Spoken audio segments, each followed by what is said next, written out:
Halo semua, kita masih berada di bab 3 yang berjudul investasi, teknik mengumpulkan dan menggulungnya.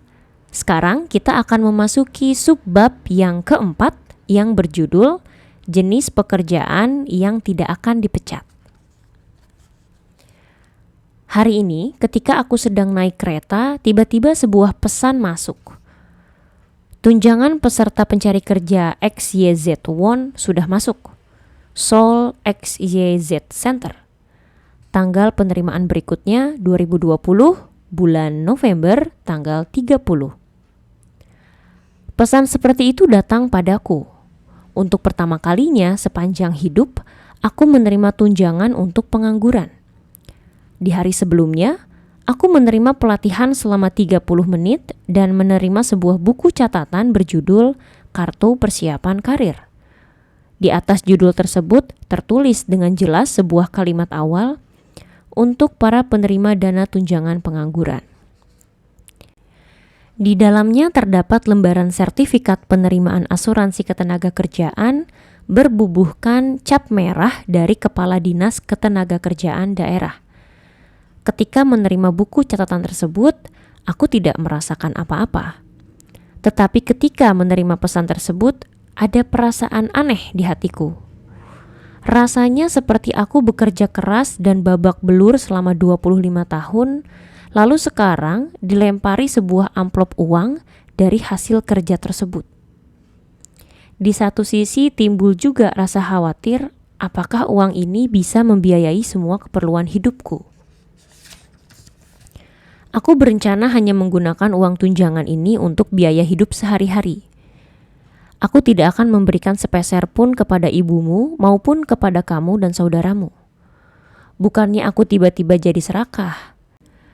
Judul yang tertera pada buku catatan tadi adalah Kartu Persiapan Karir, dan namaku terpampang jelas di sana. Akan kugunakan uang ini untuk biaya hidup sewaktu aku mempersiapkan pekerjaan baru. Maka dari itulah, uang tersebut kuterima melalui satu-satunya tabungan pribadiku di Bank Kukmin. Tabungan tersebut memang dikhususkan untuk uang jajanku. Tabungan itu kubuat ketika kami baru menikah di tahun 1998 dan hingga sekarang isinya tidak pernah melebihi 500.000 won.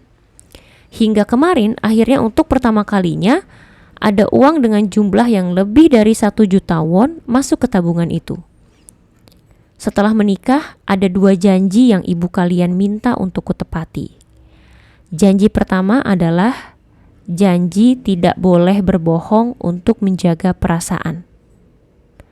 Satu lagi adalah janji menghindari uang gawat darurat untuk menjaga dompet. Kutepati kedua janji tersebut dengan baik. Ketika masih bekerja, aku dibekali kartu kredit perusahaan dan kala itu kebanyakan orang yang kutemui adalah yang berhubungan dengan pekerjaan saja. Aku tidak merasa memerlukan tambahan uang lain ketika itu. Tetapi sekarang, ketika bertemu orang, aku harus menggunakan uang sendiri. Jadi kupikir aku harus memiliki tabungan sendiri. Tunjangan ini akan kugunakan untuk biaya persiapan karir selanjutnya.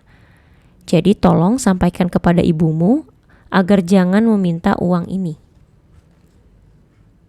Ada lagi yang berubah setelah aku berhenti bekerja, yaitu tunjangan pensiun nasional.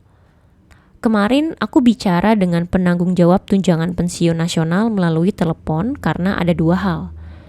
Apakah dana pensiun tetap harus dibayar meskipun aku sudah berhenti bekerja? Dan kalau memang masih tetap harus bayar, sampai kapan? Setelah rutin membayar, berapa yang bisa diterima nantinya? Aku menanyakan hal tersebut. Katanya, meski kita sudah pensiun, dana pensiun itu tetap harus dibayarkan sampai kita berumur 60 tahun. Dan karena sudah tidak ada pemasukan lagi, maka biayanya akan dikurangi. Apabila aku terus membayar hingga berusia 60 tahun, mulai dari umur 64 nanti, aku akan memperoleh uang sebesar 1,5 juta won setiap bulannya. Aku memutuskan untuk tetap membayarnya. Akan tetapi, aku masih tetap mempertanyakan apakah uang 1,5 juta won yang akan kuterima setiap bulan sejak umur 64 tahun tersebut bisa cukup membiayai hidupku. Apabila nilai uang turun terus seperti kecepatan sekarang, nilai uang tersebut hanyalah di bawah 1 juta won. Sistem jaminan sosial yang terakhir adalah jaminan kesehatan. Ketika aku mencari tahu kepada Badan Asuransi Nasional, mereka berkata bahwa aku secara otomatis dimasukkan dalam asuransi kesehatan di kantor ibumu. Karena ibumu masih bekerja, asuransi yang dimiliki bukanlah asuransi kesehatan dari daerah. Kamu dan saudaramu juga menjadi bagian dari asuransi kesehatan dari perusahaan ibu kalian. Karena kalian mendapat keuntungan dari asuransi kantor ibu kalian, bersikap baiklah kepadanya. Korea Selatan memiliki sistem jaminan sosial yang cenderung baik meski masih jauh dibandingkan dengan negara-negara Eropa. Apalagi sistem asuransi kesehatan kita termasuk tingkat global. Namun, sistem jaminan sosial tidak cukup untuk menjamin kehidupan di masa tua. Aku menyadarinya setelah pensiun. Pada akhirnya, yang akan menjamin masa tuaku adalah aset dan kualitas yang kumiliki. Kalau di era kakekmu dahulu, pasti kehidupan masa tua sudah bisa tercukupi setelah bekerja selama 25 tahun. Di masa itu, pemerintah memberikan aset berupa apartemen ketika masih menjadi pekerja sebagai jaminan sosial. Dengan uang yang dihasilkan per bulan dari apartemen tersebut, biaya hidup setelah pensiun pasti tercukupi. Akan tetapi, di masaku sekarang sudah tidak ada lagi sistem pemberian aset seperti itu. Sekarang sulit untuk mendapatkan jaminan masa tua dengan bentuk aset properti seperti dulu. Artikel surat kabar kemarin membahas nilai tanah untuk properti. Saat ini, nilai tanah saja adalah 65,5%. Perumahan tunggal adalah 53,6%. Dan perumahan bersama seperti apartemen adalah 69%. Pada tahun 2030, semua jenis harga tanah akan diusahakan menjadi lebih dari 90% dan disesuaikan dengan harga pasar. Bila declared value atau harga yang ditetapkan untuk apartemen yang tadinya 69% dinaikkan menjadi 90%, pajaknya pasti akan naik meski tanpa perubahan tarif pajak itu sendiri, sesuai dengan peraturan pajak aset dan pajak properti komprehensif. Hal ini disebabkan standar perpajakan hak milik seperti pajak aset dan pajak properti berada pada tingkat harga pasar yang adil. Kenyataan yang disadari dari kontroversi ini adalah biaya masa tua akan sulit ditanggung meski kita punya aset properti. Kita tidak lagi bisa merencanakan pembiayaan masa tua dengan properti. Dibandingkan dengan masaku, di eramu dan saudaramu nanti, persiapan untuk masa tua akan jauh lebih susah. Ini terjadi karena begitu memasuki era tersebut, akan kalian jumpai tarif pajak yang lebih tinggi dan tingkat lapangan pekerjaan untuk orang tua makin rendah. Karena itu, mulai dari sekarang, kalian sudah harus merencanakannya dengan matang. Pasrah dan mempercayakan semuanya kepada negara hanya akan membuat kalian makin sulit. Aku yakin bahwa pajak akan makin naik dan tidak akan turun. Sejarah membuktikan keyakinanku itu. Pada saat kondisinya baik, mengambil uang dari orang kaya melalui pajak adalah hal mudah.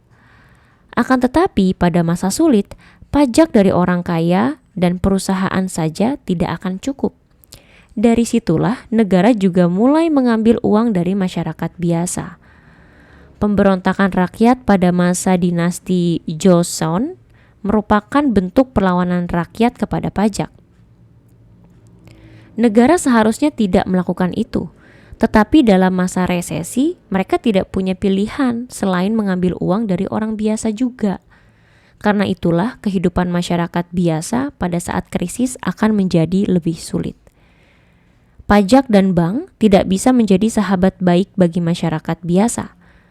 Kedua tempat itu hanyalah pengambil uang dari kantong masyarakat. Jadi, jika kita percaya kepada dua hal itu, kita pasti akan terjatuh ke dalam kesusahan. Kamu dan saudaramu harus bersiap untuk bisa mandiri. Maafkan aku, tapi kalian harus sudah merencanakan kehidupan masa depan kalian dari sekarang. Tidak perlu langsung melakukan hal yang spesifik dari sekarang, mulailah memikirkan gambaran besarnya. Intinya terdapat pada dua hal. Pertama, perbanyak aset yang masih bisa bertahan dari serangan angin pajak. Sekali lagi kukatakan, jadilah pemilik aset properti di kota Seoul. Aset yang memiliki batang kuat dan tahan dari goncangan hanya ada di properti dan tanah. Yang kedua adalah miliki pekerjaan aman yang tidak usah khawatir akan masa pensiun. Mari kujelaskan lebih spesifik lagi. Jadilah pengusaha yang memiliki bisnis di kota Seoul. Karir yang membuat kita tidak perlu khawatir akan dipecat adalah menjadi pemilik dari usaha itu sendiri. Tidak perlu khawatir dengan masa tuaku, aku memiliki 3 apartemen bangunan baru. Memang nantinya akan datang gangguan angin bernama pajak, tapi biaya untuk makan dan hidup pasti bisa tercukupi tanpa masalah. Dan meskipun aku sudah pensiun dari pekerjaan panjang, sekarang aku sedang mempersiapkan karir baru, yaitu menjadi penulis yang membagikan pengetahuan serta pengalaman kepada orang banyak. Mungkin tidak akan menghasilkan banyak uang, tapi tulisanku bisa membuat hidup jadi lebih kaya. Jangan khawatirkan aku. Khawatirlah dengan masa depanmu dan saudaramu. Aku hanya berharap kalian bisa lebih bahagia ketika sudah berumur 60-an dibandingkan ketika berusia 40 maupun 20 tahun. Untuk mempersiapkan hal ini, kalian harus sudah siap dengan dasar wawasan ekonomi yang kuat.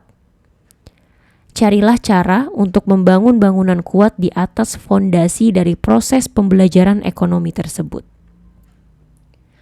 Aku mencintaimu, anakku.